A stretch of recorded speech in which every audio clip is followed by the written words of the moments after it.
Notre époque ressemble à une mer sur laquelle il faut contraint ou forcé bien naviguer.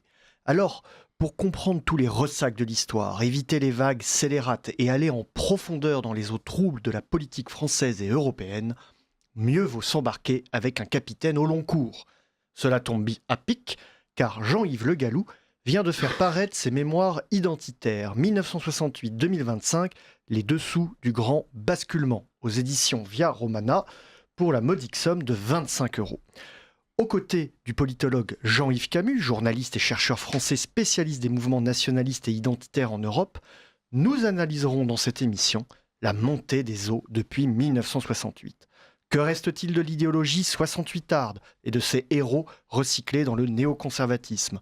Quelles idées, quels mots, quelles représentations se sont imposées pour orienter le cours de l'histoire ? Quelles écoles théoriques et idéologiques ont su résister au prêt-à-penser ? Autant de questions qu'il est nécessaire de poser sans oublier de remonter à la surface pour étudier les bancs de poissons conformistes de la politique et les grands prédateurs qui ont su s'imposer au cours des 50 dernières années. Une plongée en eau trouble, en espérant que nos deux invités apportent un peu de clarté sur le paysage politique et idéologique de ces 50 dernières années et les perspectives qui s'offrent à la France et à l'Europe plus que jamais à un tournant de leur histoire. J'aborderai donc ce sujet avec Jean-Yves Camus, je l'ai présenté rapidement tout à l'heure, il est politologue, il dirige depuis 2014 l'Observatoire des radicalités politiques à la Fondation Jean Jaurès, il est chercheur associé à l'IRIS et il est également essayiste et collaborateur de médias comme Charlie Hebdo et Le Monde diplomatique. Jean-Yves Camus, bonsoir. Bonsoir. Merci d'être avec nous. Jean-Yves Le Gallou, lui, est essayiste, haut fonctionnaire, ancien et homme politique français. Il a été membre du GRES, cofondateur du Club de l'Horloge. Vous êtes passé, vous voyez, successivement par l'UDF, l'EFN, puis le MNR, en menant un parcours politique dense auquel vous avez formulé un certain nombre de concepts. Certains ont fait florès comme celui de préférence nationale. Vous avez créé le think tank Polémia et également cofondé en 2014 l'Institut Iliade. Au cours de cette émission, nous retrouverons les habituels chroniqueurs issus des rangs des auditeurs de l'Institut Iliade, perspective identitaire avec Raphaël Emma, auditeur de la promotion Mistral dans le sud de notre beau pays. Autour d'un verre, le rendez-vous poétique de Frédéric de Cinquiaux, auditrice de la promotion Homer. Les chroniques musicales de Pierre Leprince, bonsoir Pierre, auditeur de la promotion Patrick Pierce de l'Institut Iliade. Et la boussole artistique de Gabrielle Fouquet, elle aussi auditrice de la promotion Homer. Bonsoir. Bonsoir messieurs. Et nous saluons Claudia à la technique qui nous accompagne pour cette émission. Voilà, les présentations sont faites. Alors, j'ai retrouvé en préparant l'émission, mais malheureusement, je l'ai vu voguer dans les limbes d'Internet sans retrouver la source exacte. Jean-Yves Le Gallou, dans une des critiques de votre livre, vous avez été taxé de Saruman d'extrême droite. Est-ce que vous aviez vu cette information-là ? Non, vous avez. Non, je me suis dit. Alors, pas vu. C'est pas mon personnage préféré de chez Tolkien, mais bon. Bon, mais on retrouvera peut-être qu'il y a un auditeur qui nous écoute, qui retrouvera ça. Alors, Jean-Yves Camus, vous avez lu les mémoires identitaires de Jean-Yves Le Gallou, je pense, avec beaucoup d'intérêt. Il faut savoir que c'est un livre qui se lit un peu comme un roman. C'est très bien écrit, avec énormément d'anecdotes. Il y a beaucoup de noms. Donc pour toutes les personnes qui s'intéressent à la vie politique et idéologique, c'est absolument passionnant. Qu'est-ce que vous avez pensé de ce livre ? Est-ce que ça vous a finalement permis, vous qui êtes un observateur, un politologue, appris un certain nombre de choses qui étaient jusque-là restées un peu cachées des observatoires que vous dirigez ? Cela m'a évidemment appris des choses. Nous avons fréquenté quelques endroits en commun, à l'Institut d'études politiques, la même partie du département des Hauts-de-Seine où j'ai passé mes 25 premières années. Et j'ai retrouvé beaucoup d'angles d'attaque contre l'ensemble du tremblement de terre politique que nous vivons en permanence depuis, alors je ne sais pas s'il faut dire 1968 ou les années d'après. 1968, c'est pas comment dire, c'est pas l'épicentre du tremblement de terre, si je puis dire. Moi, mes souvenirs remontent aux années 72-73. J'étais lycéen à l'époque, tout près d'Antony, à Châtenay-Malabry. Et je fais partie de ces gens qui ont vu 1968 et les années d'après passer sur eux-mêmes et leur famille comme l'eau sur les plumes d'un canard. Ce qui fait que je n'ai toujours pas compris si c'était passé, pas totalement. Ma famille était totalement étrangère au type d'idées qui circulaient à l'époque, elle est restée jusqu'au bout. Ce qui fait que moi-même, j'ai l'impression d'être soit passé à côté de quelque chose, mais... Enfin, vous constatez quand même l'effet de... Non, mais précisément, je le constate, mais j'ai l'impression d'être passé à côté de quelque chose, de n'avoir pas compris ce qu'était l'élément déclenchant de ce que certains ont appelé une révolution, mais qui est tout de même restons modestes. Comment vous qualifierez Jean-Yves Le Gallou? Alors, c'est ce moment de rupture de 68 et dès 68 tard, on va dire de cette... C'est la fin d'un délitement. C'est déjà la fin d'un délitement. C'est-à-dire qu'en fait, subrepticement, chacun étant plongé, je crois, pardon, je vous ai... Non, allez-y, la parole. Chacun étant plongé dans les délices de la croissance et de cette ascenseur social qui fonctionnait, nous n'avons pas vu, je crois, que sous le vernis du gaullisme, la société bougeait déjà très, très en profondeur. Vous m'avez demandé avant l'émission de sélectionner 2 extraits musicaux. Il y en a un qui sera passé, pas l'autre. Moi, j'en avais sélectionné un 3e et j'ai longtemps hésité. C'est une chanson de Guy Béard qui date de 1963, qui s'appelle Fille d'aujourd'hui, qu'on le voit dans le grand échiquier chanter à côté de Louise de Villemorin. C'est déjà la déliquescence des mœurs. La chanson date de 1963. Ça veut donc dire qu'il s'était passé déjà quelque chose avant. Bien sûr. C'est comme les Lumières accouchent de la Révolution française. Enfin, c'est un long... Alors évidemment, l'hégémonie culturelle du marxisme à l'université, la part prépondérante, vous vous en souvenez, du Parti communiste dans la partie du département où nous étions, et en France en général. 1969, Jacques Duclos fait encore 20% des voix à l'élection présidentielle. Ça paraît sans doute inimaginable aux jeunes générations. Mais je crois que finalement, le point d'aboutissement, c'est 68. Le point de départ, c'est bien avant. Jean-Yves Le Gallou? Oui, alors moi je suis tout à fait d'accord avec cette analyse. Je crois que ça commence effectivement avant.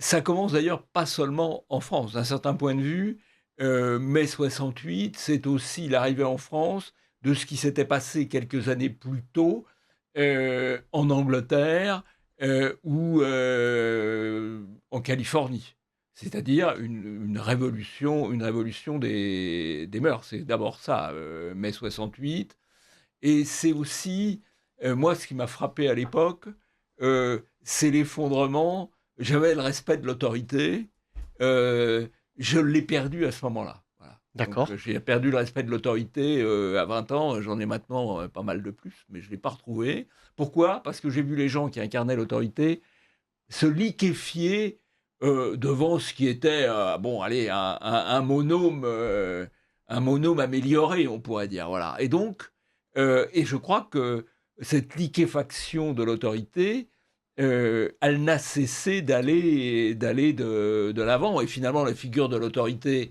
au plan politique, qui était la figure même du père, la figure de De Gaulle, elle est partie très vite, puisqu'il a essayé de reprendre la main, il ne l'a pas repris et il est parti. Voilà. Vous évoquez la liquéfaction de l'autorité, Jean-Yves Camus, le délitement des mœurs.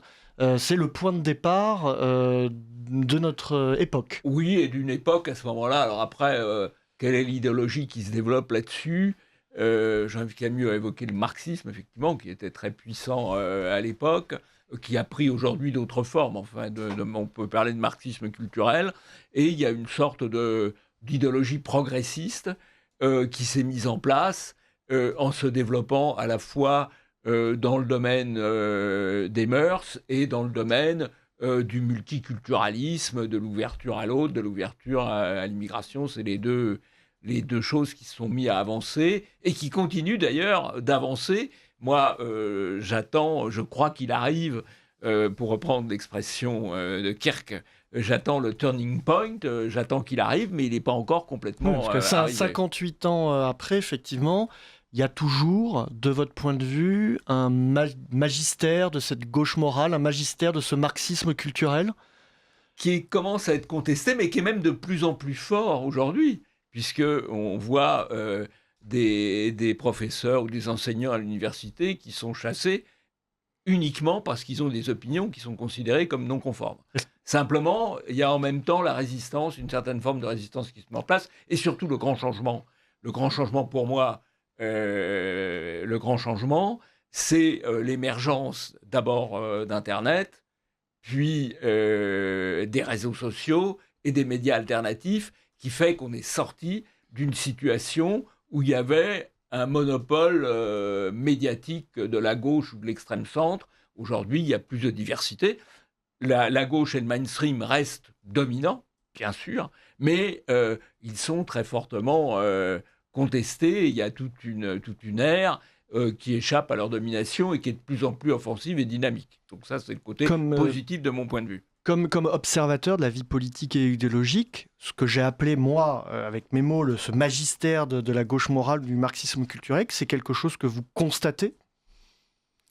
Oui. Ou est-ce que c'est un fantasme d'une pas... radio comme la nôtre qui est plutôt classée à droite ? C'est pas un fantasme, mais la situation est telle qu'aujourd'hui, des gens qui se réclament simplement d'idées centristes, on dirait des gens qui peuvent très bien voter pour le bloc central, mais qui ont juste envie de dire tout de même que la place de l'islamisme dans la société et à l'université leur semble excessive, ou des choses comme ça, sont interdits de conférences.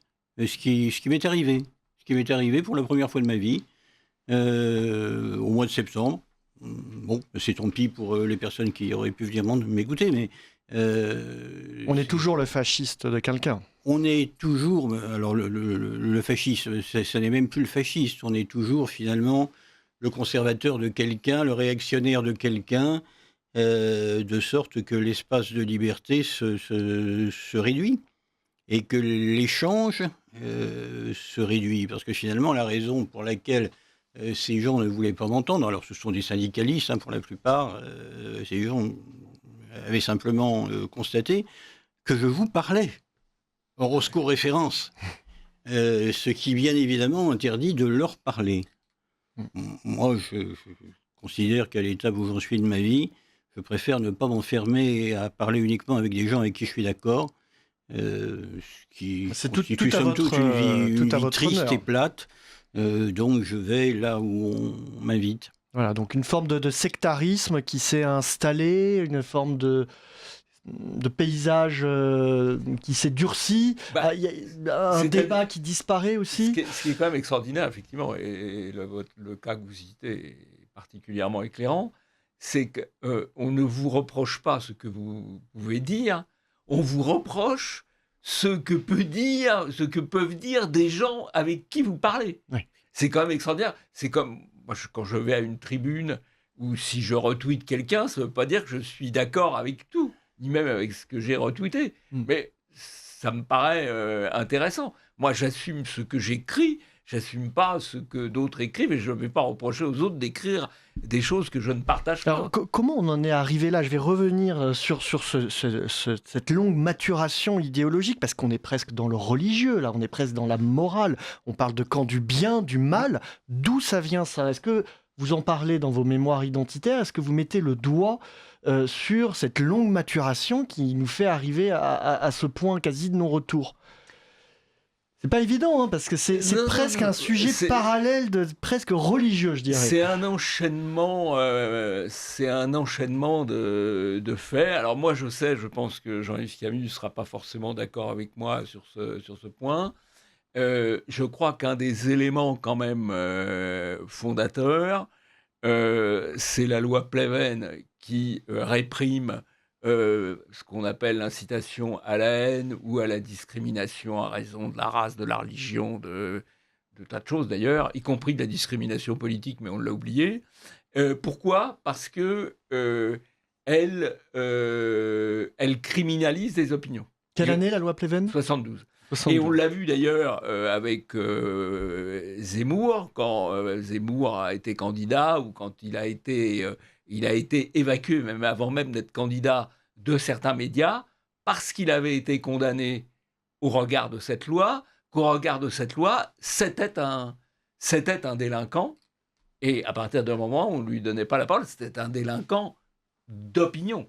D'autant plus que là, les tribunaux ont joué, à mon avis, un rôle, c'est qu'alors que la loi pénale doit être d'interprétation restrictive, ils l'ont interprétée de manière extensive. Et on est dans le domaine des sentiments. Quand on dit la haine, c'est pas un sentiment sympathique, c'est vrai, mais c'est un sentiment. C'est quand même difficile de juger d'un sentiment. Qu'est-ce qui est haine, qu'est-ce qui est amour, c'est très difficile. Surtout que cette loi et c'est Pleven, le tribunal qui doit le juger. Cette loi a été le début d'une longue série. Elle a été le début. Bah oui, parce que j'ai cité, parce que c'est toujours la matrice. Maintenant, il y a 30 incriminations.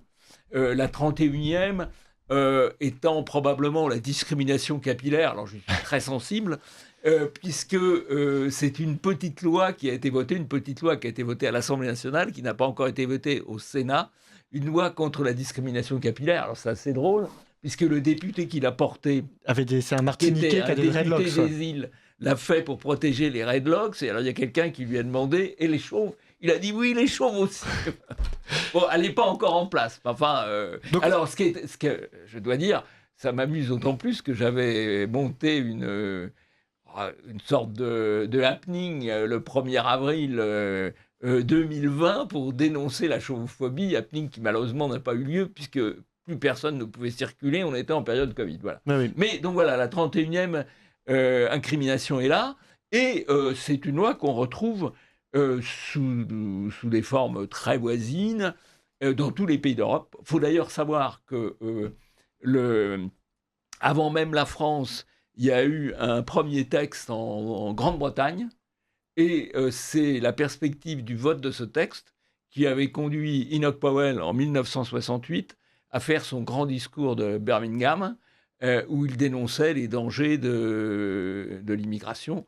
En 68, Birmingham, et c'est de l'endroit où Enoch Powell a tenu son discours de Birmingham que sont partis les terroristes qui ont fait un attentat à Londres il y a quelques années.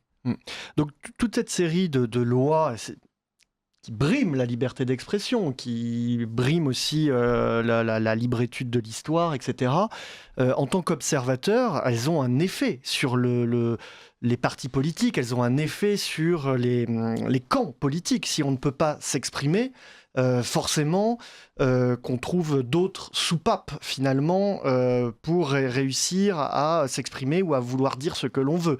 Or, avec ce carcan qui n'a cessé de se resserrer, ça a dû finalement modifier la libre confrontation des idées dans notre pays depuis 60 ans. Alors pas complètement, parce qu'est intervenu l'avènement d'Internet d'abord et des réseaux sociaux ensuite, où les lois auxquelles vous faites allusion sont beaucoup plus difficilement applicables, oui, puisque les réseaux sociaux sont aux mains de géant de la technologie américaine, et que le premier amendement de la Constitution américaine a une définition de la liberté d'expression qui est beaucoup plus extensif que la nôtre, qui est pratiquement illimitée. Moi, je crois qu'il faut regarder au-delà des lois. Donc, je ne suis pas un turiféraire, hein. Il faut regarder au-delà des lois cette sorte d'esprit effectivement religieux qui consiste à désigner de nouveaux hérétiques. Et chacun sait ce qu'on fait des hérétiques. Et là aussi, on est, en religion, on est toujours l'hérétique de quelqu'un. Allons au bout. En fait, ces lois, elles ont été votées pourquoi? Elles ont été votées parce que depuis 1945, l'Europe ne réussit pas à se débarrasser du fantôme encombrant, du national-socialisme, du fascisme et des régimes qui lui ont été associés. Et comme elle a, on va dire, pas toujours été aussi réactive qu'on le dit, face au régime en question, elle traque tout ce qui ressemble à une résurgence d'idéologies qui, pour moi, ont vécu, définitivement. Sauf de manière résiduelle dans quelques groupes qui continuent à les propager. Mais finalement, elles sont destinées, au départ, ces lois, surtout celle de 72, à lutter contre des réminiscences du fascisme et du nazisme qui sont déjà quand même extrêmement minoritaires. De quoi parle-t-on, en fait, sinon de quelques centaines d'individus? Il y a quelque chose qui est absolument fabuleux du point de vue de celui qui a lu à peu près toute la littérature sur, guillemets, l'extrême droite, on dirait aujourd'hui l'ultra-droite d'après 1945, et il y en a des bibliothèques pleines, hein. C'est qu'en fait, il y a toujours 20 noms, 30 noms qui reviennent. Il n'y en a jamais plus. C'est toujours les 20 et les mêmes 30 noms qui reviennent. Dont Jean-Yves Le Gallou. Non. Bon, ça, c'est après. Rien après.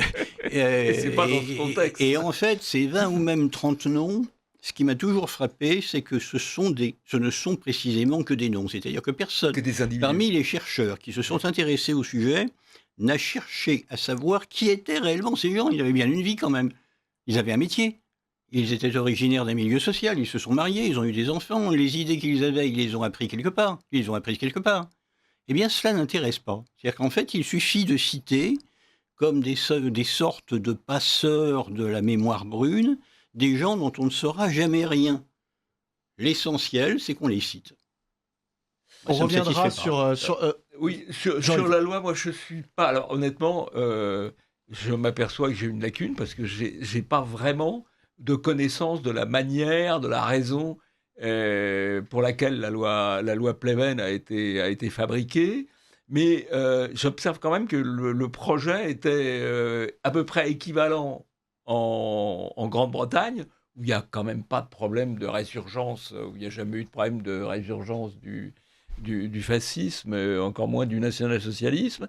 Et je le trouve quand même contemporaine avec le début des vagues migratoires, ça permet d'interdire. Non, mais j'allais y venir. Me semble-t-il, mais je n'ai pas de certitude non plus. J'étais bien trop jeune à l'époque. La loi intervient à un moment où le nombre d'atteintes contre des biens appartenant, par exemple, à l'Amicale des Algériens de France ou à d'autres associations liées à l'Algérie ou à des personnes d'origine maghrébine augmente. Et je pense que dans la tête des législateurs, il y avait l'idée de donner un signal que, naturellement, tout cela sera sanctionné. Je crois que c'est là l'origine. Alors, c'est peut-être aussi, ça correspond aussi à une période où il rentre 200 000 personnes par an au titre du travail. C'est la période Pompidou. Alors, vous me direz, aujourd'hui, il en rentre 500 000, donc 200 000, c'est peu de choses. Mais, enfin, c'est peu de choses, c'est relatif, mais ça correspond à une vague. La période Pompidou, c'est-à-dire 69-74, il rentre 200 000, plutôt d'ailleurs, en l'occurrence, des travailleurs. Et donc, ça amène quand même une certaine... ça amène à se poser un certain nombre de questions. Chers amis, nous nous retrouvons après la chronique de Pierre Leprince qui souhaitait nous présenter aujourd'hui. Eh bien, chers auditeurs, bonsoir. Pour ce premier interlude et pour coller à la météo grise et froide, je voudrais vous faire découvrir le groupe Varsovie, qui, comme son nom l'indique, vient de Grenoble. Formé en 2005 par Arnaud Destal et Grégory Katarina, Varsovie évolue dans un style post-punk avec une prédilection pour des ambiances sombres et mélancoliques. Il revendique l'influence de groupes comme Joy Division, Bauhaus ou encore Noir Désir. Ils chantent en français et sont inspirés aussi bien par l'histoire avec un grand H que par les poètes expressionnistes. Donc je vous propose d'écouter tout de suite le morceau « Détruire Carthage ». Vous appréciez cette émission? Alors aidez Radio Courtoisie à en produire d'autres. Rendez-vous sur soutenir.radiocourtoisie.fr. Merci d'avance. Alors nous faisons un peu une plongée dans toutes ces années pour arriver finalement à la fin à caractériser notre époque et ce moment dans lequel nous sommes. Nous avons commencé à effleurer le sujet. Alors pour réussir à atteindre cet objectif, je voulais vous demander à tous les deux s'il y avait un mot, et on sait que dans la métapolitique, du point de vue de Gramsci, c'est-à-dire l'art d'avoir une influence sur les mots, sur les symboles, sur les représentations, sur les tabous, on sait à quel point cela peut avoir une importance politique. Est-ce qu'il y a un mot qui vous a marqué ? Est-ce qu'il y a une image qui vous a marqué, voire même une personnalité qui vous semble représentative, symbolique de cette époque qu'on vient de passer ? Jean-Yves Camus. Les personnalités, en positif, le général de Gaulle. Oui. Alors, quand on est en 68, on est déjà sur la fin de son parcours. On est déjà sur la fin, mais c'est ma famille politique d'origine et je ne le renie pas. Une expression, alors c'est 2 mots, pas un seul, sans entrave. Sans entrave. C'est-à-dire, Ça, c'est 68. Jouir Oui. sans entrave. exactement. Mais au fond, l'origine est bien plus lointaine. C'est la Révolution française, c'est la révolution anthropologique que constitue la Révolution française qui fait des révolutionnaires des gens qui pensent qu'il n'y a pas d'entrave. C'est-à-dire que nous avons la possibilité à chaque époque de partir d'une tabula rasa. Vous êtes de droite, Jean-Yves Camus, pour dire des Oui. choses pareilles. Je vous laisse la responsabilité du jugement, mais je dois beaucoup à des auteurs de droite, oui, à Jean de Vigry, au professeur Xavier Martin, que je salue s'il écoute, et qui m'ont fait comprendre effectivement que, alors je vais encore plus loin, que nous sommes tout de même des héritiers, et qu'on ne peut pas, comme ça, bazarder par-dessus bord ce que nous avons reçu, et qui n'est pas nécessairement mauvais, qui n'est pas nécessairement inutile. Évidemment qu'il faut faire le tri, il ne faut pas tout jeter. Jean-Yves Le Gallou, un mot, Eh une ben, image. on va tout à fait converger parce que je vais reprendre un des doubles mots de Jean-Yves Camus. Pour moi, la volonté des 50 ou 60 dernières années, la volonté progressiste, c'est la table rase. C'est-à-dire, on rompt avec l'hérédité, on rompt avec l'héritage et on repart à zéro, on déconstruit ce qui existe. Voilà, ça c'est le double mot négatif, c'est table rase. Et si je prends en contrepoint 2 mots positifs auxquels je vais peut-être me référer, ça sera le mot enracinement et le mot tradition, qui consiste à se considérer effectivement comme des héritiers. Alors c'est vrai qu'on peut avoir un regard sur l'héritage, tout n'est pas forcément bon, je crois, c'est vrai, mais nous devons, enfin moi je pense que mon combat, c'est un combat pour l'héritage, pour l'hérédité, pour la tradition, pour l'enracinement. Voilà. Et alors la personnalité, alors si je réponds Oui. complètement avec la personnalité, là je vais être un peu peut-être paradoxal. Dans la Ve République, là aussi on peut se rejoindre, dans la Ve République, je considère que le président N+1 est pire que le président N. Voilà. Je suis pas d'accord. Macron- Sarkozy est pire que Macron et Hollande.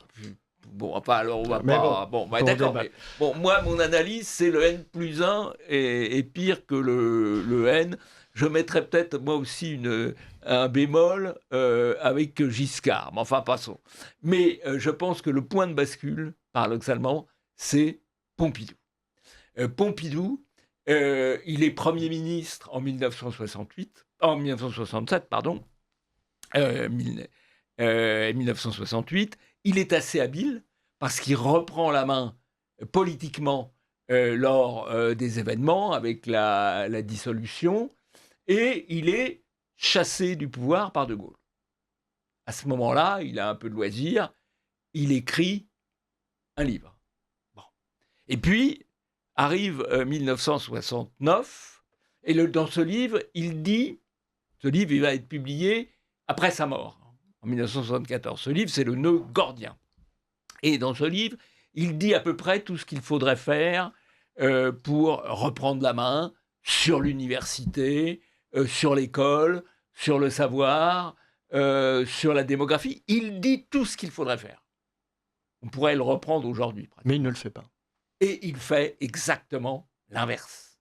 Dans tous les domaines, il se replie.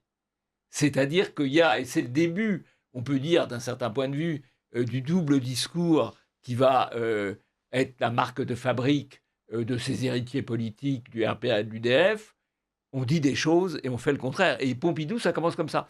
Et je dois dire, j'ai eu le débat sur Pompidou avec des gens qui pensaient que Pompidou, c'était bien. Ce que j'ai longtemps pensé d'ailleurs. Je pense à Éric Zemmour ou à Villiers, par exemple, qui pensaient que Pompidou, c'était pas mal. Eh bien, C'est non. sous Pompidou qu'il y a la loi Pleven. Oui, c'est sous Pompidou C'est qu'il y a sous la paix, Pompidou c'est qu'on sous commence Pompidou à qu'il y a emprunter. 200 000 entrants, il y a 200 000 entrées d'étrangers. C'est sous Pompidou Qu'on commence à qu'on- emprunter sur qu'on- les marchés privés. qu'on emprunte sur les marchés privés, qu'on abandonne l'éducation nationale. La loi Enfin, Veil. on peut faire, non, la loi Veil, Non. c'est Giscard. Mais on peut faire la liste de tout ce que Pompidou a fait qui était contraire, parce que Pompidou, c'est quand même un homme du terroir, c'est un homme de bon boudif, c'est aussi un homme cultivé, normalien supérieur, amateur de lettres, etc. Et il fait le contraire, au fond le contraire de ce qu'il aurait dû faire. Mais précisément parce que c'est un lettré, c'est un homme de droite sans idéologie. Ce qui l'intéresse, c'est la poésie, Oui. conférée sur son excellente anthologie Oui. de la poésie française. Oui. Mais finalement, c'est avant tout intrinsèquement un libéral. Oui, absolument. Oui. Gabriel, je crois que nous avons reçu des questions d'auditeurs de Radio Courtoisie. Oui, vous êtes nombreux à nous suivre régulièrement, donc continuez à nous envoyer vos remarques attentives au 01 46 51 00 85. L'un de nos éditeurs nous fait d'ailleurs remarquer qu'en 1963, il n'y avait pas encore d'émission Le Grand Échiquier, et l'émission à laquelle nous avons donc fait référence était probablement Bienvenue, qui était effectivement produite par Guy Béard. Encore une fake news de nos invités. Non, alors. c'est pas une fake news, c'est en fait, il y a deux versions, celle de 1963 et celle de 1978, où il y avait le grand échiquier. Ah, voilà. Ça, c'est précis. Voilà. Précision, c'est tout ce qui compte. Voilà.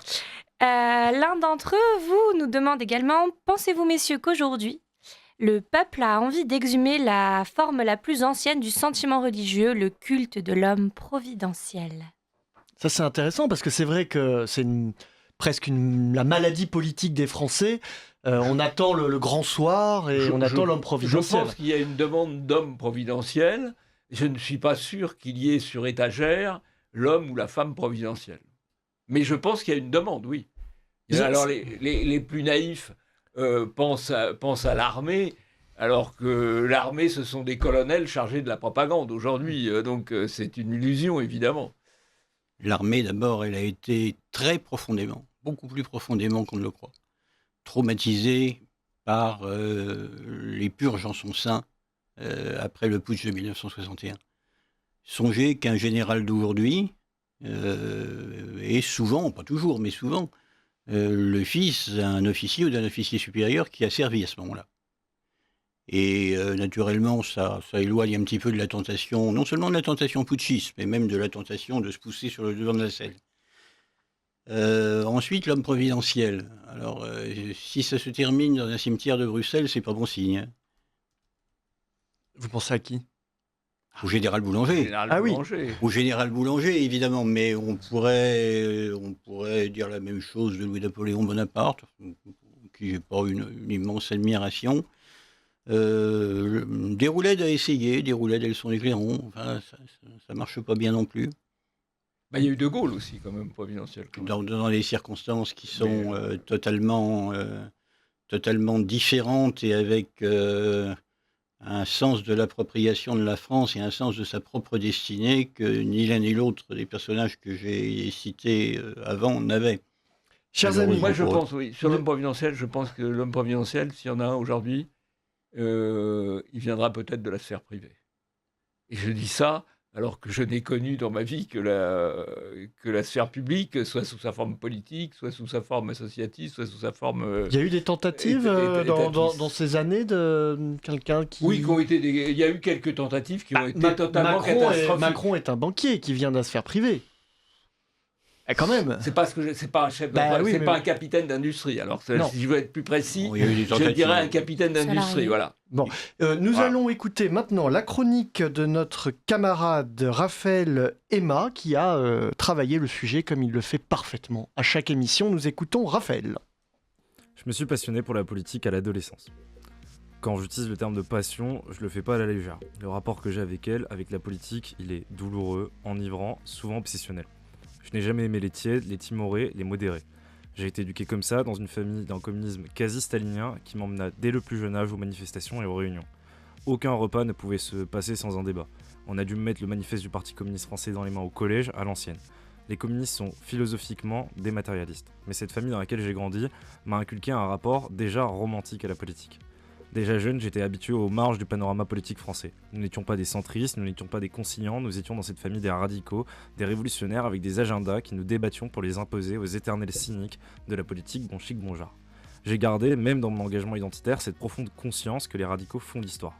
L'histoire des idées, l'histoire des grands mouvements sociaux, des grands renversements politiques. Mais l'époque est ingrate avec nous. La fin de l'histoire et son statu quo ont vidé la politique de sa substance.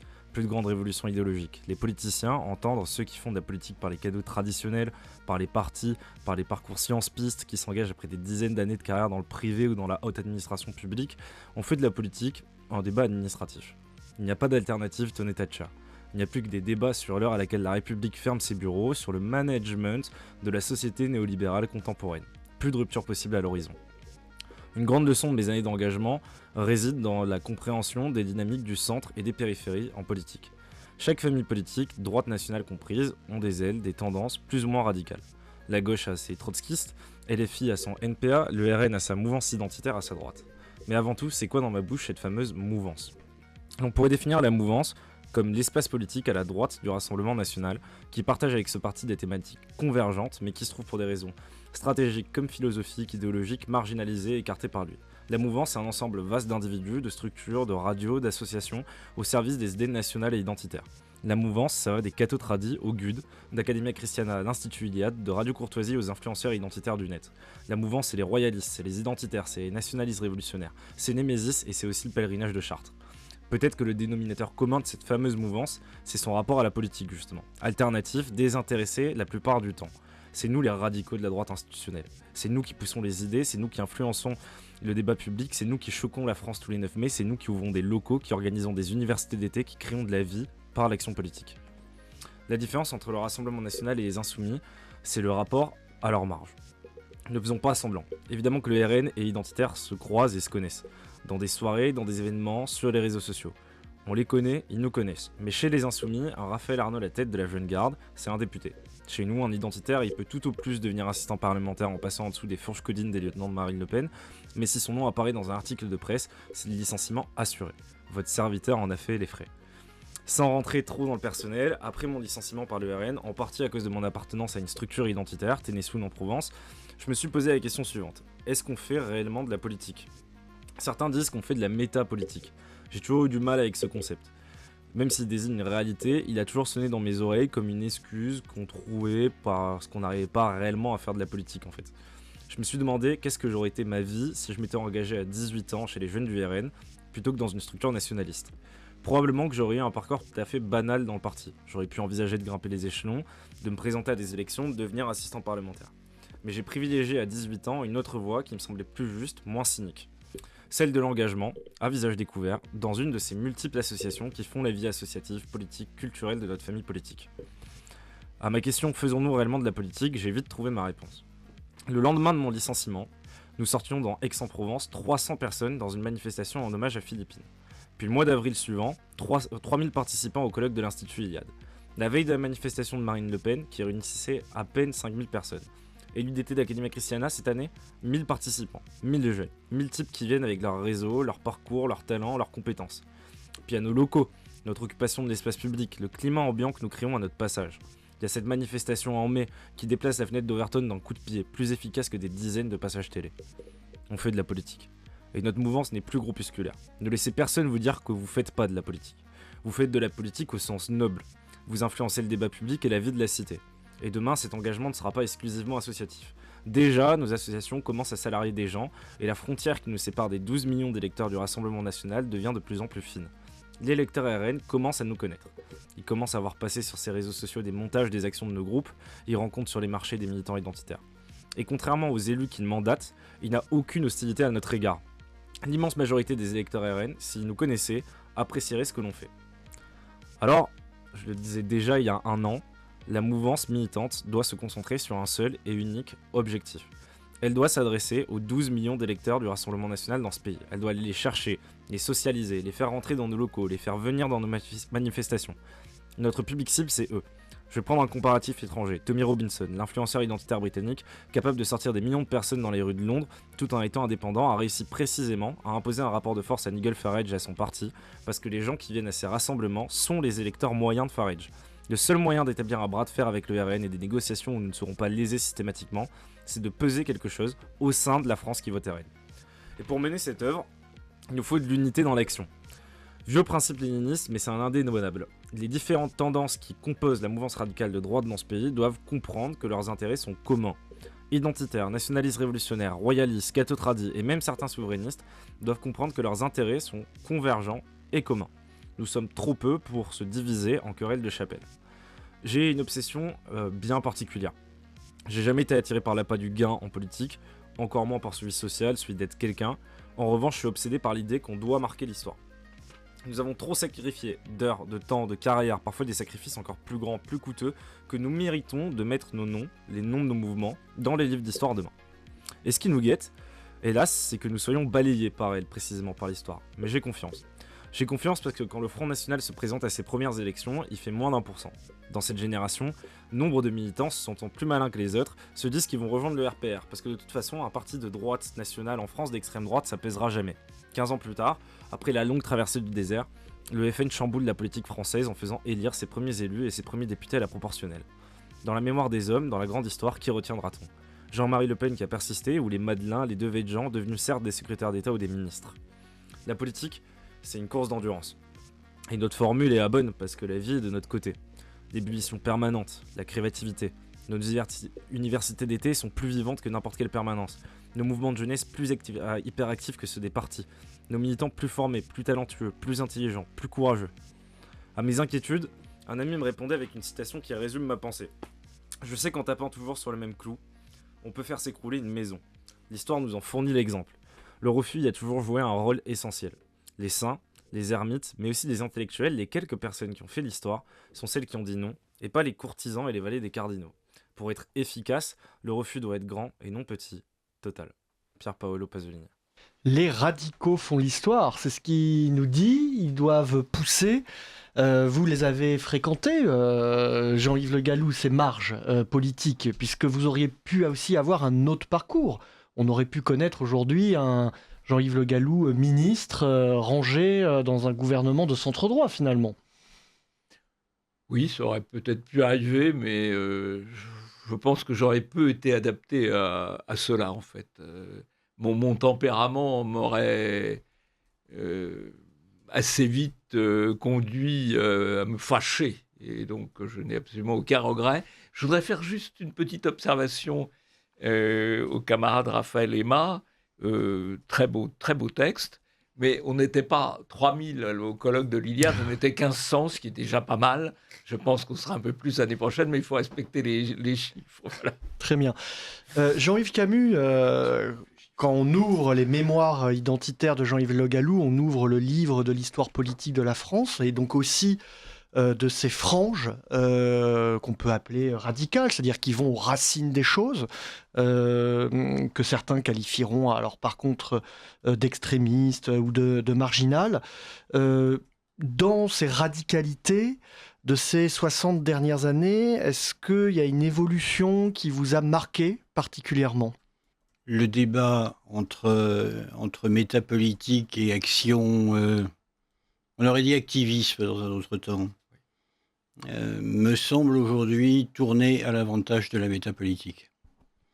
Je le dis d'abord, et c'est un témoignage personnel, parce que si j'ai évolué sur un certain nombre de sujets, c'est précisément en lisant mes adversaires. C'est précisément en forgeant ma conception de l'identité à partir de ce que j'ai pu lire dans l'élément, de ce que je peux entendre aujourd'hui au colloque d'Iliade. L'activisme, quand on en fait le bilan, qu'est-ce qu'il en reste ? Il reste effectivement l'abnégation des gens qui sont engagés dans cette voie, qu'on ne peut pas dénier. Mais au bout du compte, c'est toujours la loi des élections qui fait la politique, et la loi des élections, c'est la loi de l'élimination des marges. En tout cas, tant que le système électoral n'aura pas changé. Et même là où il permettrait éventuellement aux marges d'exister, souvenez-vous toujours que Casapone, en Italie, a renoncé au combat électoral. Oui, mais Mélanie, par exemple, qui est présidente du Conseil italien, vient d'un mouvement radical italien. Qui avait mis de l'eau dans son vin. Oui, alors, d'un mouvement radical, moi je connais pas mal de collègues italiens qui ont grandi à l'intérieur du Fronte della Gioventù, à commencer par mon collègue Aimé Marcottard, qui est un universitaire, un politiste de très grande qualité. Écoutez, il y avait une forme de romantisme, il y avait quelques réminiscences de 1943, mais enfin tout ça était, somme toute, alors, à la fois assez bon enfant et en même temps générant des destins tragiques. Je pense à celui de tous ceux qui ont été impliqués dans un certain nombre d'actes terroristes et qui ont fini leur jour en prison, ou qui, comme les deux auteurs de l'attentat de Bologne, à supposer que ce soit eux les auteurs, ont passé une bonne partie de leur vie en prison.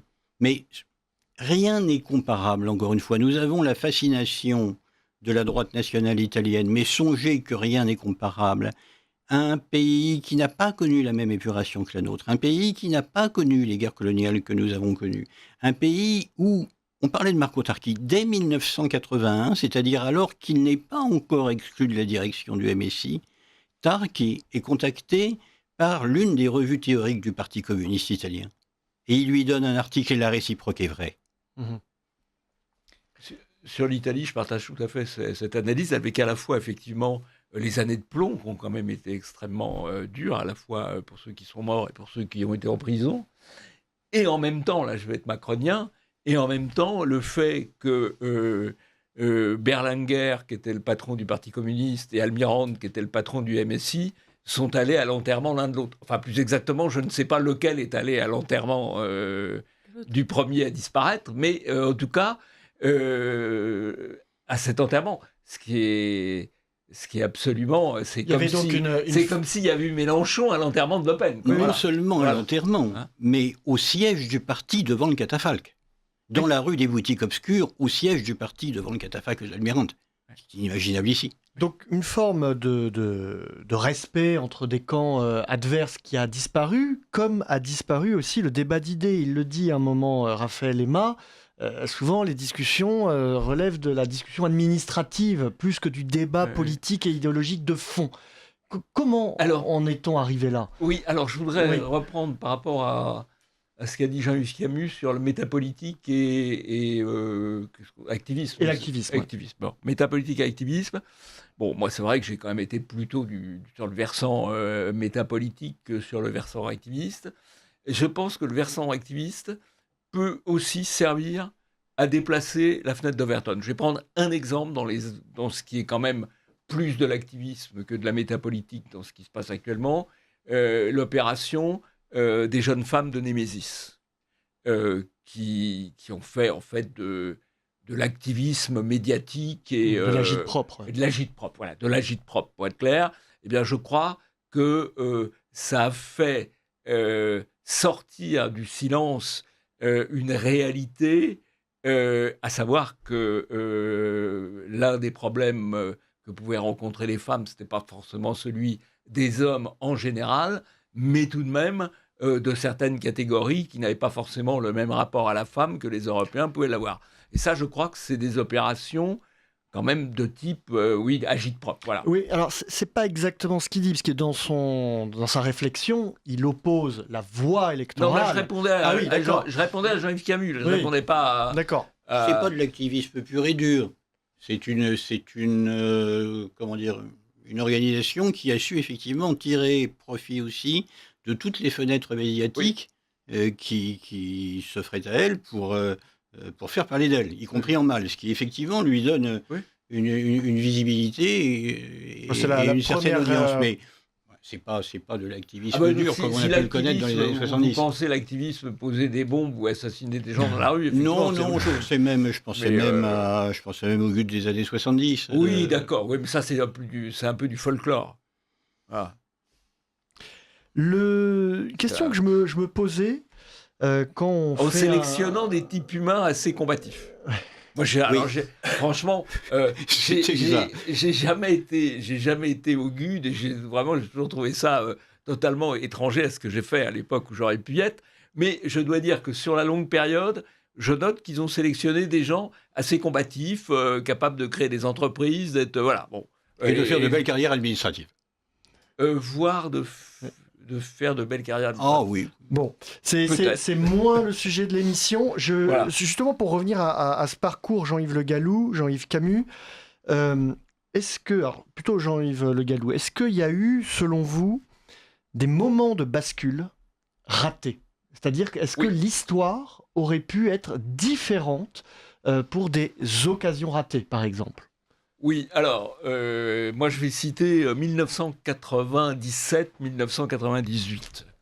1997, il y a une dissolution, il y a des élections législatives où le Front National, là j'utilise le mot Front National parce qu'à l'époque c'est le Front National, fait une percée électorale avec 15% des voix, ce qui est un record puissant, et où moi je rêve, où on est un certain nombre à rêver de passer le RPR et l'UDF à la centrifugeuse.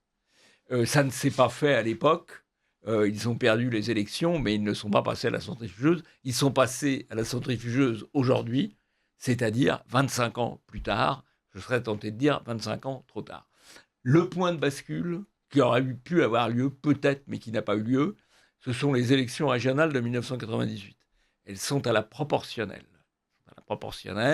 Et donc, dans une dizaine de régions, il y a une poussée de gauche, il y a un tassement de la droite à l'époque, RPR-UDF, ce qui serait LR aujourd'hui, et ils ne peuvent sauver leur région que par alliance avec le Front National, alliance d'ailleurs pas forcément exigeante, puisqu'il suffirait d'accepter les voix. Dans un certain nombre de cas, il y a peu de choses dans la balance à négocier. Et le système tintinabule pendant 4-5 jours. La tentation est grande chez un certain nombre d'élus RPR de sauver la région Île-de-France de la gauche et de sauver la région Provence-Alpes-Côte d'Azur, de sauver la région Rhône-Alpes, de sauver beaucoup de régions. Et pendant 8 jours, pendant une huitaine de jours, il y a le doute, est-ce que ça va passer, est-ce que ça va pas passer? Et au fur et à mesure que l'échéance approche, eh bien, la pression médiatique monte en charge contre l'alliance, nourrie évidemment par la gauche, qui est quand même omniprésente dans les médias, et la pression médiatique monte. Et il y a une hésitation. À gauche, c'est qui? C'est Huchon, Drey, tout ça? La gauche, c'est Huchon a pris la région Île-de-France à ce moment-là, de même que Vauzel a pris la région PACA, mais après. Mais dans cette semaine-là, on ne sait pas encore. Le jeu paraît ouvert, mais la pression augmente. Je sais que le jeu est ouvert, puisque moi j'ai rendez-vous. Alors il se passe quelque chose. Les élections qui devaient avoir lieu le vendredi du président sont reportées au lundi ou au mardi. Et pendant le délai du week-end, la pression monte encore davantage. Moi, j'ai un rendez-vous avec le président du groupe RPR le samedi. Le président du groupe RPR, en l'occurrence Roger Carucci, qui a été ministre, qui est sénateur. Je prends ma voiture et sur l'A86, que vous connaissez, Jean-Yves Camus, le téléphone sonne, le rendez-vous est annulé, et donc je comprends que les dés ont roulé dans le mauvais sens. Et au final, j'ai un regret. Le jour de l'élection du président de la région, je sais que c'est plié et qu'il n'y aura aucune alliance, mais il y a encore un doute, les médias se pressent pour demander, et je joue un peu la comédie en attendant que les événements se passent. Je regrette de ne pas avoir craqué les choses à ce moment-là et dire c'est terminé. Voilà. Mais ça aurait pu peut-être basculer. Il y en a un qui a fait le jeu, il y en a plusieurs, plus exactement. Il y a Jacques Blanc en Languedoc-Roussillon qui a continué l'alliance qu'il avait avant. Il y a Bord en Picardie qui a continué l'alliance qu'il avait avant. Et il y a Millon qui a fait l'alliance avec Gollnisch à Lyon et qui a été après détruit, ou en tout cas fortement percuté. C'est peut-être là que ça aurait pu basculer. Voilà. Mais- Donc sans parler de cet épisode que vous avez bien décrit, est-ce que dans ce long parcours de 68 à 2025, il vous semble identifier un moment clé, un moment de bascule ou un moment qui aurait pu faire basculer, changer le cours des choses en tant qu'observateur? Des moments de bascule, il y en a eu plein. Celui qui vient d'être évoqué est très important. Un moment de bascule négative, la déclaration de Jean-Marie Le Pen sur le point de détail, qui a fait perdre au Front National tout de même beaucoup de terrain pour longtemps. Un point de bascule définitif, le départ du général de Gaulle. Parce que ça, c'est une époque qui se clôt. Donc général de Gaulle, auquel vous êtes fidèle, vous l'avez dit au micro de Radio Courtoisie, mais vous nous avez aussi dit que vous avez vous-même évolué en lisant. Et c'était une question que je voulais poser à Jean-Yves Le Gallou sur son parcours. Est-ce que vous avez évolué? Est-ce que vous avez changé? Est-ce que vos idées ont évolué? Est-ce que quand vous regardez dans la glace le Jean-Yves Le Gallou de 1968, il a renié des choses, il a trahi des choses, il a évolué tout simplement parce que c'est la loi du genre? Je pense avoir évolué. Je suis pas sûr d'avoir été très zigzagant quand même. Je pense avoir plutôt resté sur la ligne droite. Alors avec des allers-retours entre effectivement la partie métapolitique, le combat d'idées, la partie électorale. Oui, j'ai évolué dans mes modes opératoires. Globalement, je ne pense pas tellement avoir évolué dans mes idées. Je suis resté quand même sur la même ligne. Par rapport à ce qu'a dit Jean-Yves Camus sur la déclaration de Jean-Marie Le Pen dite du détail, je crois que ça a été effectivement extrêmement nuisible dans la durée, plus par la répétition permanente que par la déclaration initiale, parce que paradoxalement, la déclaration initiale n'empêche pas de trouver les 500 parrains, les 500 maires parrains aux élections de 1988. Et parmi ces maires parrains, il y a des hommes, je trouve particulièrement représentatifs de la France, à savoir le maire de Saint-Émilion, et vous y serez encore plus sensible, vous qui êtes bourguignon, le maire de Pommard. Je trouve que ça montre la limite, la déclaration qui a été malheureuse, qui a été exploitée après jusqu'à plus soif, qu'il a peut-être eu tort de reprendre après dans des circonstances où il aurait pu s'en priver. Donc je suis d'accord que c'est un point marquant, mais autant par l'exploitation, peut-être davantage par l'exploitation qui a été faite que par le fait initial. Je rappelle d'ailleurs que dans la diabolisation, moi dans les périodes de diabolisation, j'ai vécu, étant au Front National à l'époque, j'ai vécu la diabolisation du détail, évidemment. J'ai vécu la diabolisation de Carpentras, qui était pire. Et Carpentras, là, le Front National, il y était pour rien, dit Jean-Marie Le Pen, il y était pour rien. Et la diabolisation de Carpentras a été extrêmement dure, sur le plan de la présence sur le terrain, quoi. Voilà. Nana Mayer a montré que 6 mois après Carpentras, le FN avait le même niveau d'intention de vote qu'avant. Donc, en fait, il a très vite récupéré. Il a très vite récupéré parce que peut-être quand même la ficelle était un peu grosse. Oui, mais si vous voulez, on pourrait montrer qu'il a récupéré 6 mois après le détail, il a récupéré même. Mais ça continue à coller au basque par la diabolisation. Oui, c'est-à-dire bien sûr. que Non, mais quoi je que suis vous en d'accord, vouliez, oui, de toute façon, ça Oui, ressurgit. Oui, ça c'est sûr, c'est le sparadrap du capitaine Haddock, si je puis me permettre cette comparaison. Chers amis, nous arrivons au terme de cette discussion. Vous restez en studio pour les auditeurs de Radio Courtoisie qui nous sont fidèles. Je vous invite à vous procurer les mémoires identitaires de Jean-Yves Le Gallou, 1968-2025, les dessous du grand basculement. Jean-Yves Camus, je crois, Pierre Le Prince vous a soufflé une petite idée de musique et ça vous a interpellé. Tout à fait. Pour ce second interlude, donc sur suggestion de notre invité Jean-Yves Camus, nous traversons l'Atlantique et remontons le temps jusqu'aux années 50 pour découvrir un chansonnier de la belle province, Félix Leclerc.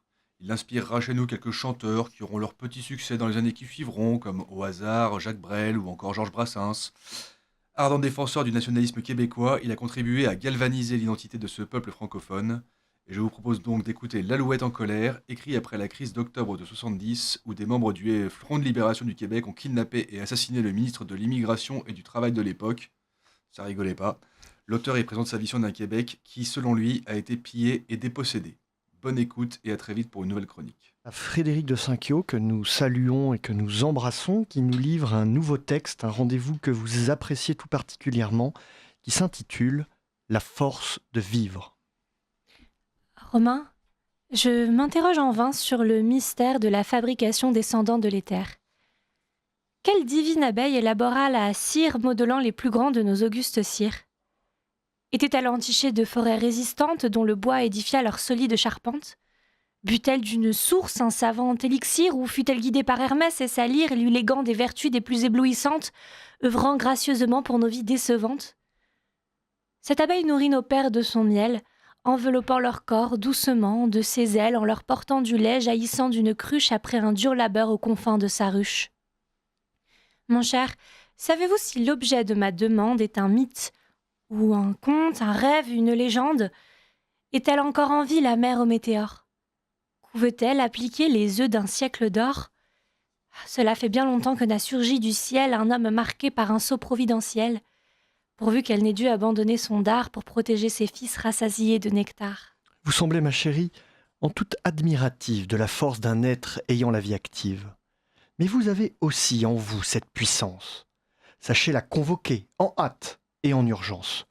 À notre époque, vit une armée de cadavres contemplant le temps, seuls dans un dangereux havre. Leur destin ne poursuit plus celui des comètes.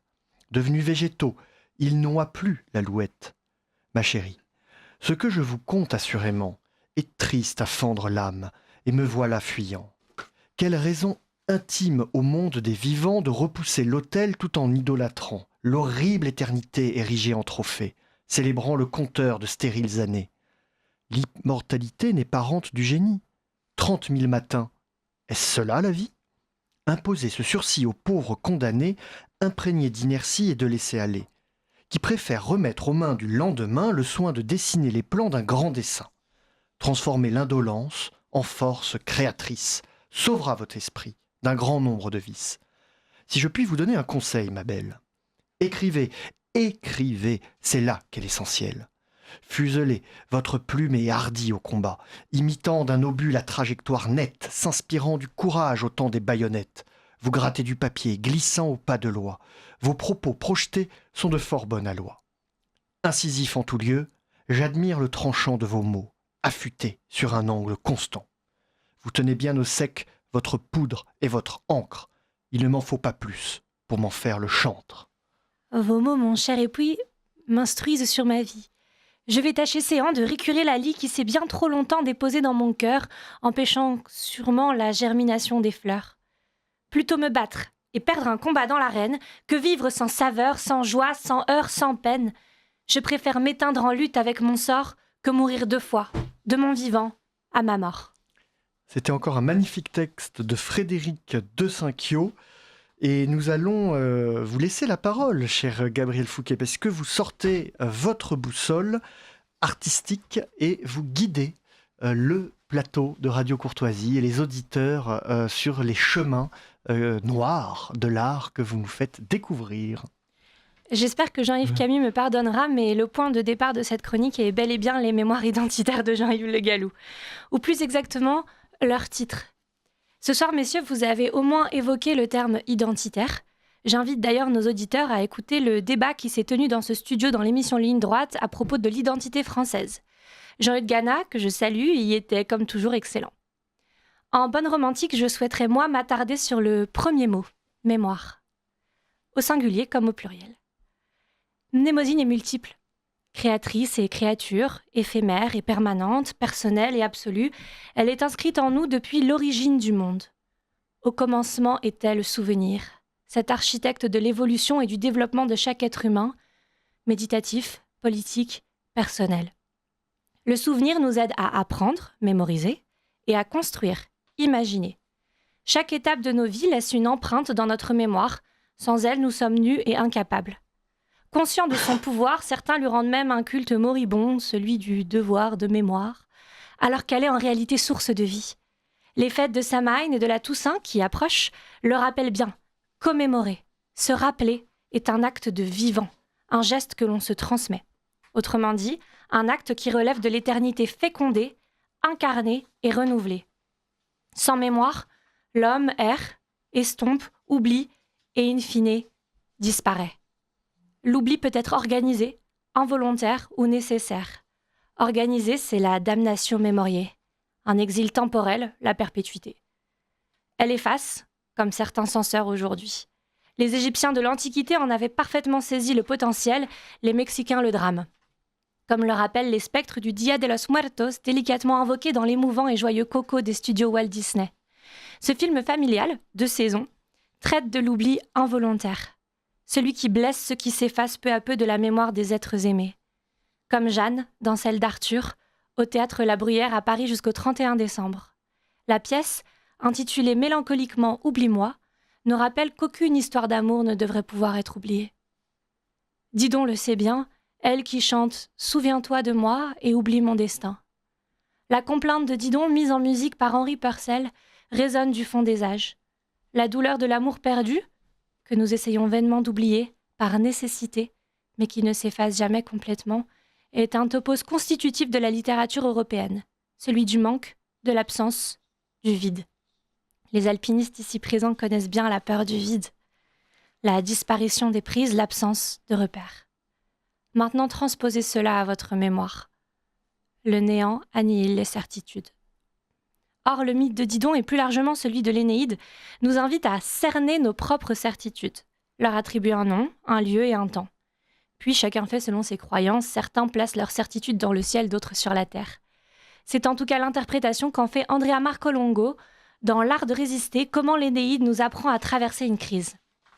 Ancrer nos certitudes dans le temps et l'espace, les désigner donc, et accepter qu'il soit impossible de se soustraire à toute effusion de la vie. Jamais.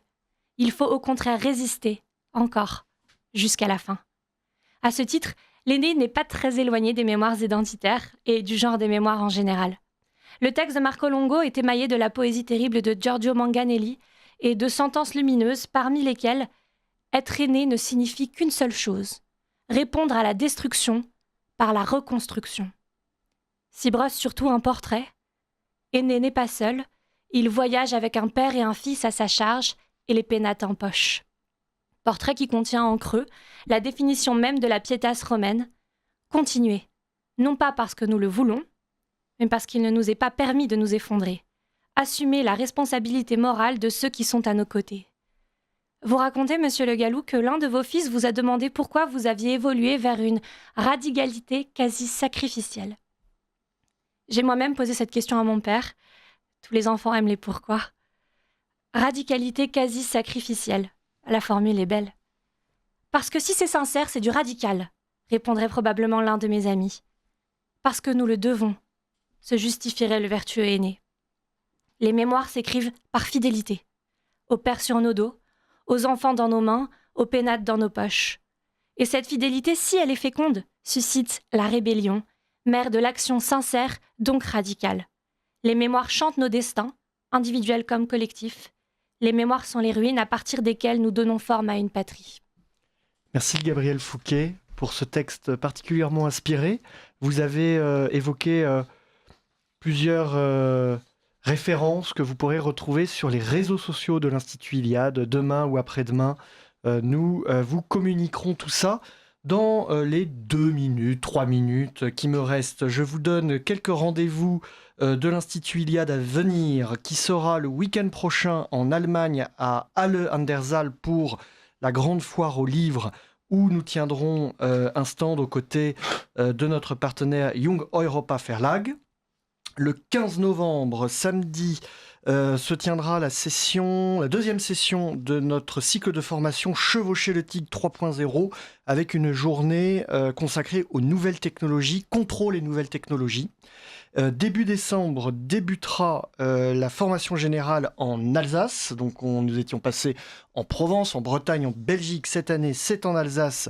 Si vous souhaitez vous inscrire, donc c'est de 21 à 45 ans avec une moyenne d'âge de 29 ans, vous vous rendez sur le site de l'Institut Iliade. Comme il me reste un peu de temps, peut-être que je peux me tourner vers Jean-Yves Camus. Peut-être avez-vous une actualité à partager avec les auditeurs, un livre peut-être en préparation, ou peut-être qu'on ne peut rien dire pour le moment. Le livre a pris bien du retard, ce sera aux éditions du Cerf et ce sera à affiner un livre sur les mémoires enfouies, sur toutes les mémoires minoritaires, celles des contre-révolutionnaires, celles des Chouans, celles de nos provinces qui réclament leur souveraineté, voire leur indépendance, et de ce qu'il en reste aujourd'hui. Une sorte d'archipel français des contre-mémoires. Excellent, c'est assez enthousiasmant comme projet. Jean-Yves Le Gallou, du côté des productions littéraires, éditoriales, vous avez des projets J'ai le projet d'une cartouche, donc aux éditions Iliade, assez court, un petit volume sur la remigration, que j'écris dans une perspective européenne, c'est-à-dire j'essaye de traiter à la fois le problème démographique, le problème global à travers les différents pays européens, et aussi avec la même question lancinante pour la réponse, qui est l'opposition au pouvoir judiciaire, qui a pris aujourd'hui le contrôle de la machine. Le rendez-vous est donné, nous vous remercions et nous vous disons au mois prochain.